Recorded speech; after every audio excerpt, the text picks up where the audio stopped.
জয় শ্রীকৃষ্ণ, জয় শ্রীরাম, জয় বজরংবলী শ্রী হনুমান।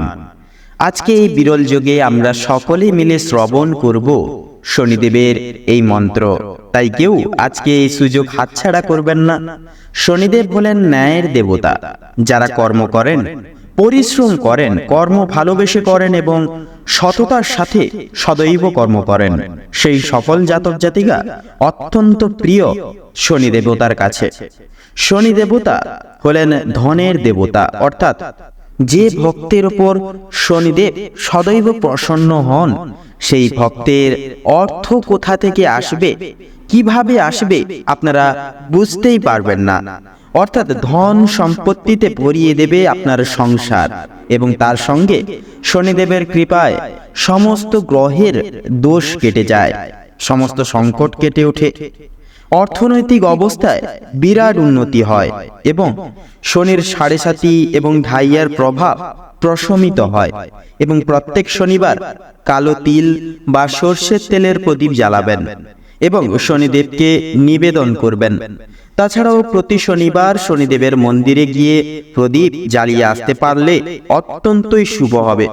তাই এই সুযোগ হাতছাড়া একেবারেই করবেন না এবং নিজের সামর্থ্য অনুসারে গরিব দুঃখী এবং পশু পাখিদের আহার, বস্ত্র এবং অন্ন দান করবেন।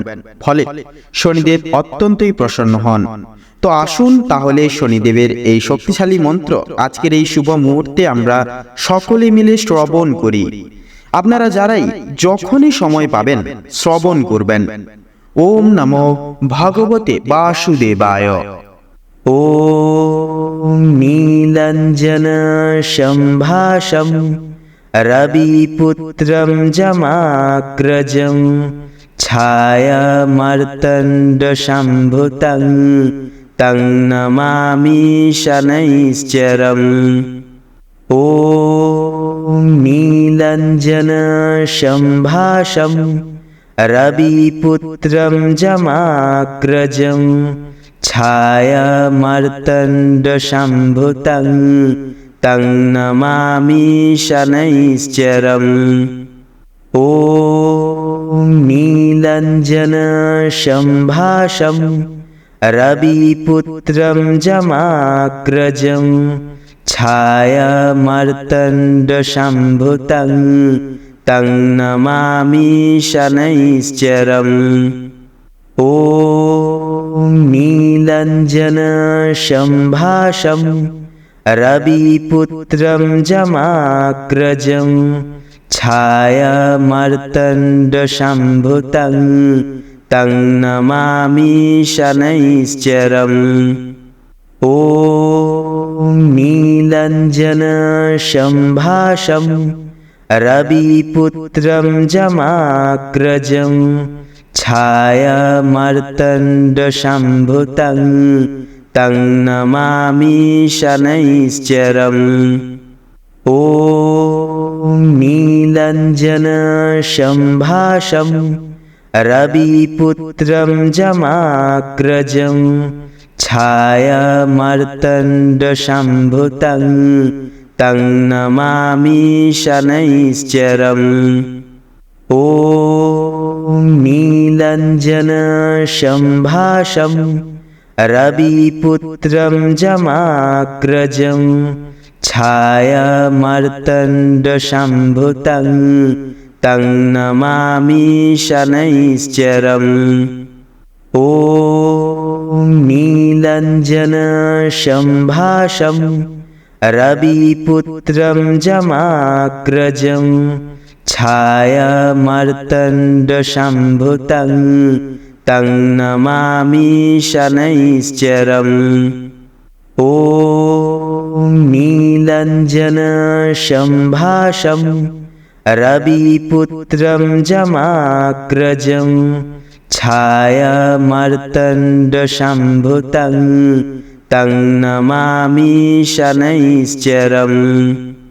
ওম নীলাঞ্জন সম্ভাষম রবিপুত্রম যমাগ্রজম ছায়ামার্তণ্ড সম্ভুতং তং নমামি শনৈশ্চরম।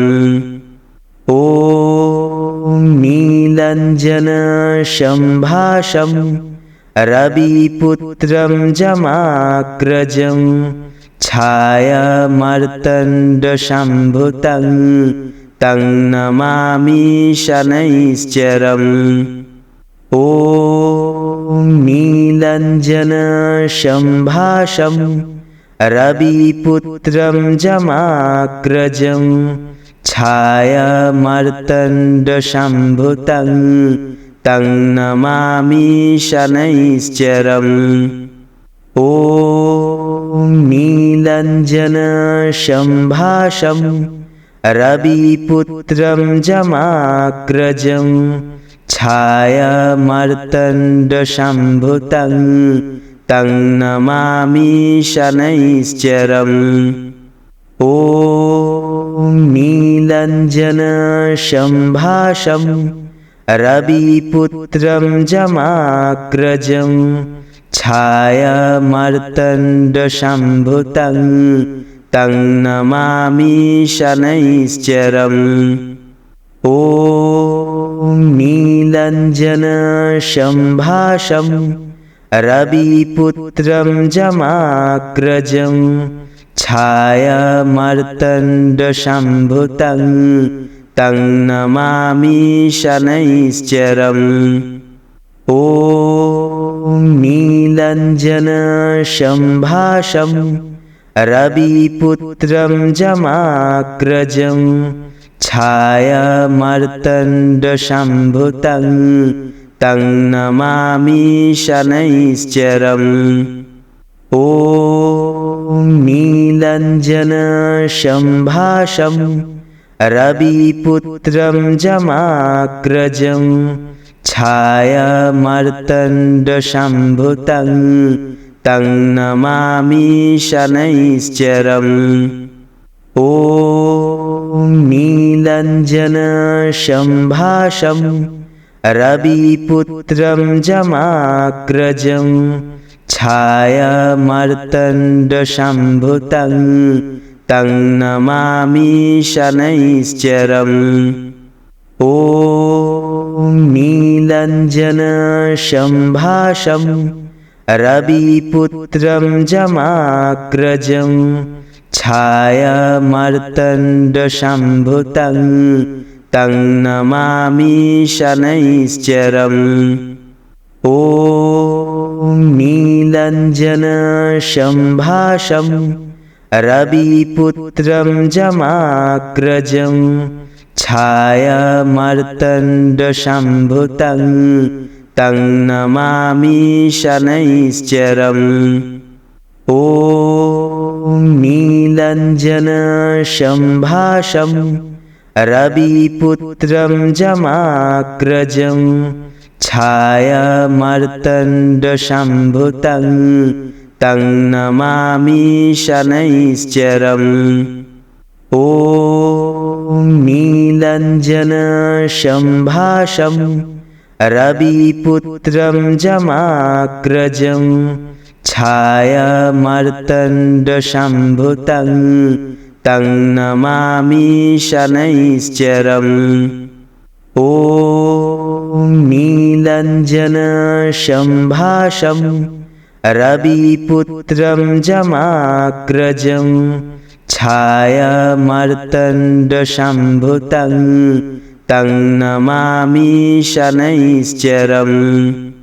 ॐ नीलञ्जनशम्भाषं रविपुत्रं जमाग्रजं छायामार्तण्डसम्भुतं तं नमामि शनैश्चरम्।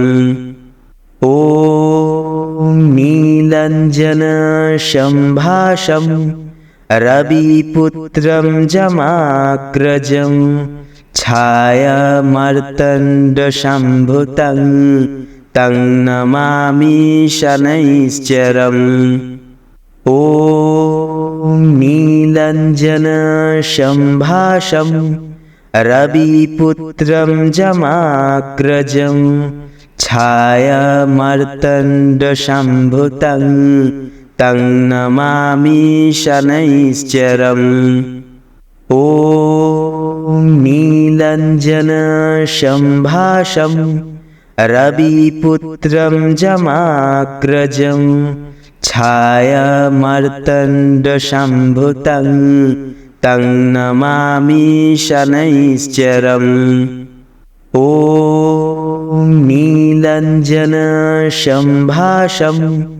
रविपुत्रं जमाग्रजं छायामार्तण्डसम्भुतं तं नमामि शनैश्चरम्।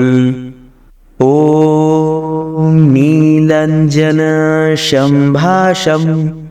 रविपुत्रं जमाग्रजं छायामार्तण्डसम्भुतं तं नमामि शनैश्चरम्। ॐ नीलञ्जनशम्भाषं रविपुत्रं जमाग्रजं छायामार्तण्डसम्भुतं तं नमामि शनैश्चरम्। ॐ नीलञ्जनशम्भाषं रविपुत्रं जमाग्रजं छायामार्तण्डसम्भुतं तं नमामि शनैश्चरम्। ॐ नीलञ्जनशम्भाषं रविपुत्रं जमाग्रजं छायामार्तण्डसम्भुतं तं नमामि शनैश्चरम्। ॐ नीलञ्जनशम्भाषं रविपुत्रं जमाग्रजं छायामार्तण्डसम्भुतं तं नमामि शनैश्चरम्।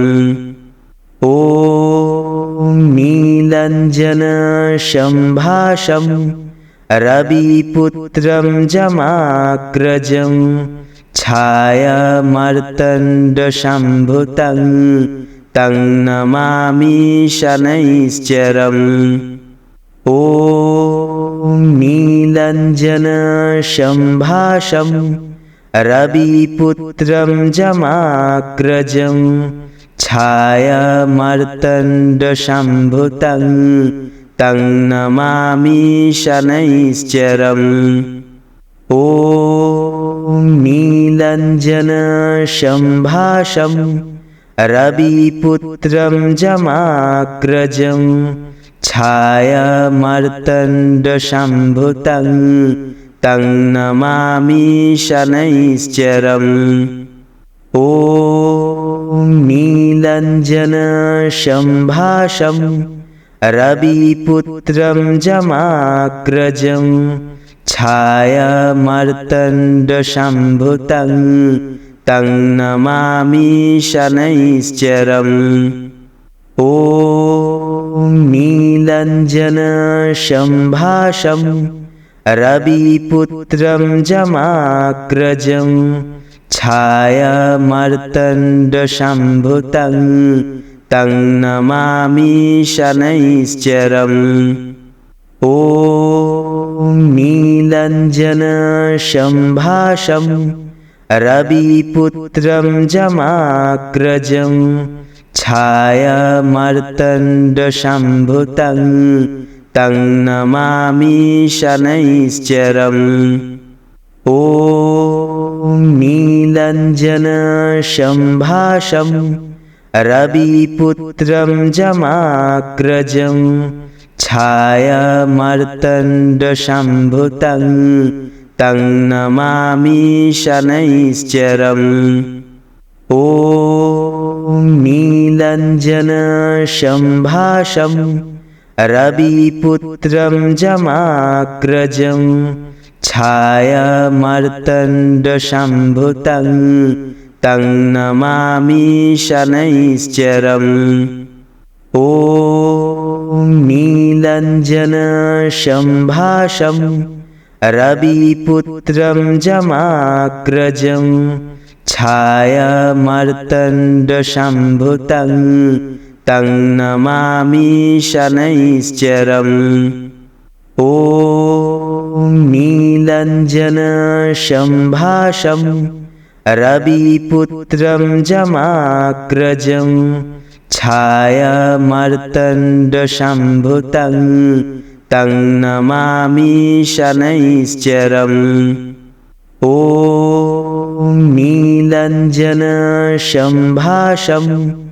रविपुत्रं जमाग्रजं छायामार्तण्डसम्भुतं तं नमामि शनैश्चरम्। ॐ नीलञ्जनशम्भासं रविपुत्रं जमाग्रजं छायामार्तण्डसम्भुतं तं नमामि शनैश्चरम्।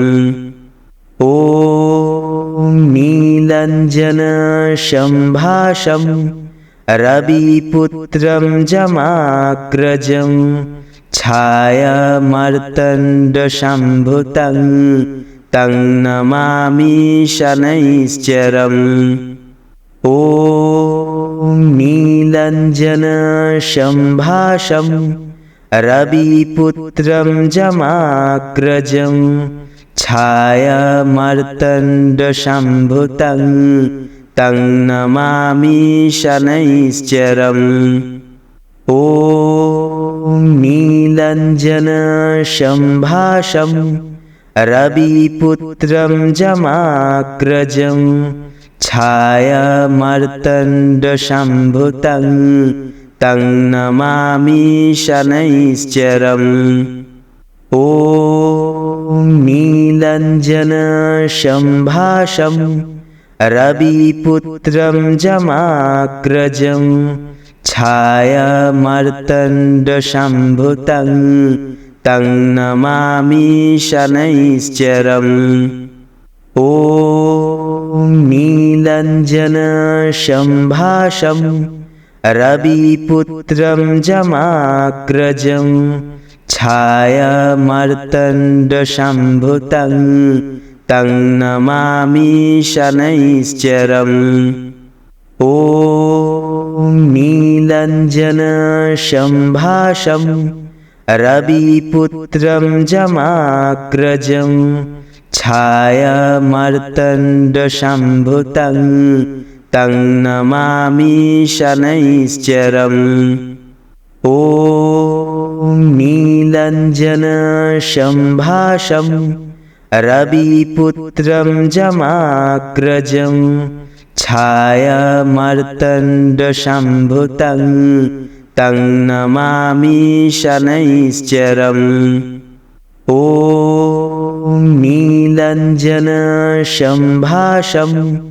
रविपुत्रं जमाग्रजं छायामार्तण्डसम्भुतं तं नमामि शनैश्चरम्। ॐ नीलञ्जनशम्भासं रविपुत्रं जमाग्रजं छायामार्तण्डसम्भुतं तं नमामि शनैश्चरम्। ॐ नीलञ्जनशम्भासं रविपुत्रं जमाग्रजं छायामार्तण्डसम्भुतं तं नमामि शनैश्चरम्। ॐ नीलञ्जनशम्भासं रविपुत्रं जमाग्रजं छायामार्तण्डसम्भुतं तं नमामि शनैश्चरम्। ॐ नीलञ्जनशम्भासं रविपुत्रं जमाग्रजं छायामार्तण्डसम्भुतं तं नमामि शनैश्चरम्। ॐ नीलञ्जनशम्भासं रविपुत्रं जमाग्रजं छायामार्तण्डसम्भुतं तं नमामि शनैश्चरम्। ॐ नीलञ्जनसम्भासं रविपुत्रं जमाग्रजं छायामार्तण्डसम्भुतं तं नमामि शनैश्चरम्। ॐ नीलञ्जनसम्भासं रविपुत्रं जमाग्रजं छायामार्तण्डसम्भुतं तं नमामि शनैश्चरम्। ॐ नीलञ्जनसम्भासं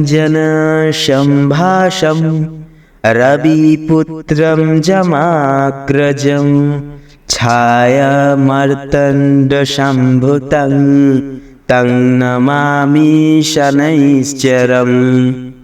ॐ नीलञ्जनसम्भासं रविपुत्रं जमाग्रजं छायामार्तण्डसम्भुतं तं नमामि शनैश्चरम्।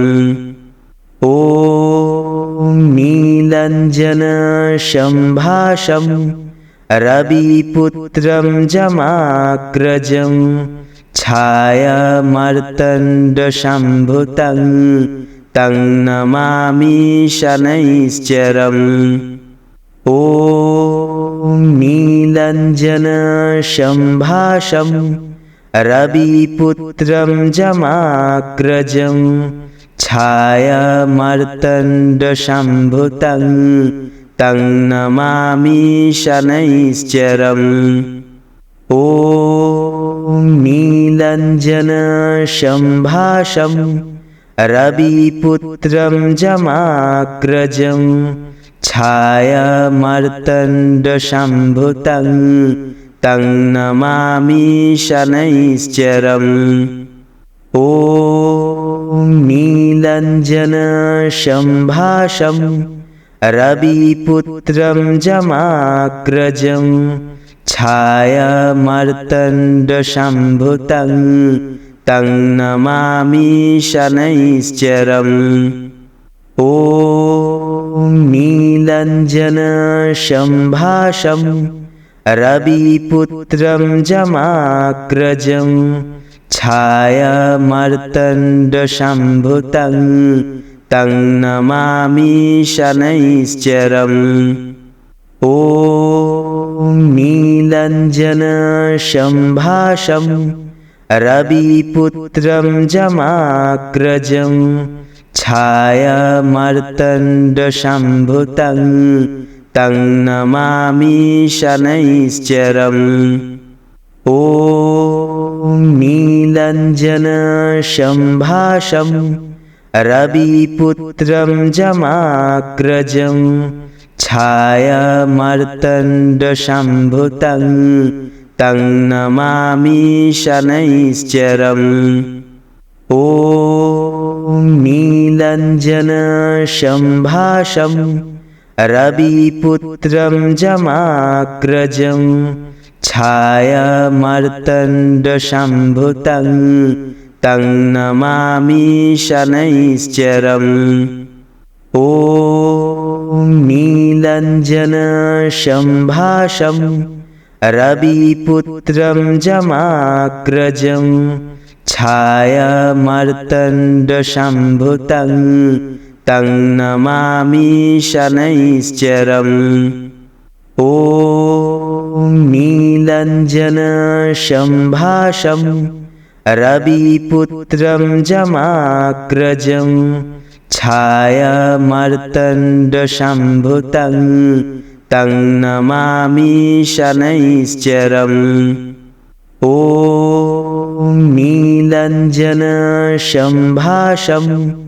रविपुत्रं जमाग्रजं छायामार्तण्डसम्भुतं तं नमामि शनैश्चरम्। ॐ नीलञ्जनसम्भासं रविपुत्रं जमाग्रजं छायामार्तण्डसम्भुतं तं नमामि शनैश्चरम्। ॐ नीलञ्जनसम्भासं रविपुत्रं जमाग्रजं छायामार्तण्डसम्भुतं तं नमामि शनैश्चरम्। ॐ नीलञ्जनसम्भासं रविपुत्रं जमाग्रजं छायामार्तण्डसम्भुतं तं नमामि शनैश्चरम्। ॐ नीलञ्जनसम्भासं रविपुत्रं जमाग्रजं छायामार्तण्डसम्भुतं तं नमामि शनैश्चरम्। ॐ नीलञ्जनसम्भासं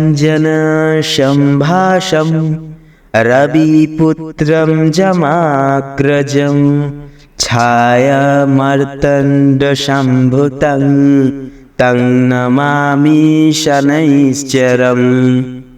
ॐ नीलञ्जनसम्भासं रविपुत्रं जमाग्रजं छायामार्तण्डसम्भुतं तं नमामि शनैश्चरम्। ॐ नीलञ्जनसम्भासं रविपुत्रं जमाग्रजं छायामार्तण्डसम्भुतं तं नमामि शनैश्चरम्। ॐ नीलञ्जनसम्भासं रविपुत्रं जमाग्रजं छायामार्तण्डसम्भुतं तं नमामि शनैश्चरम्। ॐ नीलञ्जनसम्भासं रविपुत्रं जमाग्रजं छायामार्तण्डसम्भुतं तं नमामि शनैश्चरम्। ॐ नीलञ्जनसम्भासं रविपुत्रं जमाग्रजं छायामार्तण्डसम्भुतं तं नमामि शनैश्चरम्। ॐ नीलञ्जनसम्भासं रविपुत्रं जमाग्रजं छायामार्तण्डसम्भुतं तं नमामि शनैश्चरम्। ॐ नीलञ्जनसम्भासं रविपुत्रं जमाग्रजं छायामार्तण्डसम्भुतं तं नमामि शनैश्चरम्। ॐ नीलञ्जनसम्भासं रविपुत्रं जमाग्रजं छायामार्तण्डसम्भुतं तं नमामि शनैश्चरम्। ॐ नीलञ्जनसम्भासं रविपुत्रं जमाग्रजं छायामार्तण्डसम्भुतं तं नमामि शनैश्चरम्। ॐ नीलञ्जनसम्भासं रविपुत्रं जमाग्रजं छायामार्तण्डसम्भुतं तं नमामि शनैश्चरम्। ॐ नीलञ्जनसम्भासं रविपुत्रं जमाग्रजं छायामार्तण्डसम्भुतं तं नमामि शनैश्चरम्। ॐ नीलञ्जनशम्भाषं रविपुत्रं जमाग्रजं छायामार्तण्डसम्भुतं तं नमामि शनैश्चरम्। ॐ नीलञ्जनशम्भाषं रविपुत्रं जमाग्रजं छायामार्तण्डसम्भुतं तं नमामि शनैश्चरम्। ॐ नीलञ्जनशम्भाषं रविपुत्रं जमाग्रजं छायामार्तण्डसम्भुतं तं नमामि शनैश्चरम्। ॐ नीलञ्जनशम्भाषं रविपुत्रं जमाग्रजं छायामार्तण्डसम्भुतं तं नमामि शनैश्चरम्। ॐ नीलञ्जनशम्भाषं रविपुत्रं जमाग्रजं छायामार्तण्डसम्भुतं तं नमामि शनैश्चरम्। ॐ नीलञ्जनशम्भाषं रविपुत्रं जमाग्रजं छायामार्तण्डसम्भुतं तं नमामि शनैश्चरम्। ॐ नीलञ्जनशम्भाषं रविपुत्रं जमाग्रजं छायामार्तण्डसम्भुतं तं नमामि शनैश्चरम्। ॐ नीलञ्जनशम्भाषं रविपुत्रं जमाग्रजं छायामार्तण्डसम्भुतं तं नमामि शनैश्चरम्। ॐ नीलञ्जनशम्भाषं रविपुत्रं जमाग्रजं छायामार्तण्डसम्भुतं तं नमामि शनैश्चरम्। ॐ नीलञ्जनशम्भाषं रविपुत्रं जमाग्रजं छायामार्तण्डसम्भुतं तं नमामि शनैश्चरम्। ॐ नीलञ्जनशम्भाषं रविपुत्रं जमाग्रजं छायामार्तण्डसम्भुतं तं नमामि शनैश्चरम्। ॐ नीलञ्जनशम्भाषं रविपुत्रं जमाग्रजं छायामार्तण्डसम्भुतं तं नमामि शनैश्चरम्। ॐ नीलञ्जनशम्भाषं रविपुत्रं जमाग्रजं छायामार्तण्डसम्भुतं तं नमामि शनैश्चरम्। ॐ नीलञ्जनशम्भाषं रविपुत्रं जमाग्रजं छायामार्तण्डसम्भुतं तं नमामि शनैश्चरम्। ॐ नीलञ्जनशम्भाषं रविपुत्रं जमाग्रजं छायामार्तण्डसम्भुतं तं नमामि शनैश्चरम्। ॐ नीलञ्जनशम्भाषं रविपुत्रं जमाग्रजं छायामार्तण्डसम्भुतं तं नमामि शनैश्चरम्। ॐ नीलञ्जनशम्भाषं रविपुत्रं जमाग्रजं छायामार्तण्डसम्भुतं तं नमामि शनैश्चरम्। ॐ नीलञ्जनशम्भाषं रविपुत्रं जमाग्रजं छायामार्तण्डसम्भुतं तं नमामि शनैश्चरम्। ॐ नीलञ्जनशम्भाषं रविपुत्रं जमाग्रजं छायामार्तण्डसम्भुतं तं नमामि शनैश्चरम्।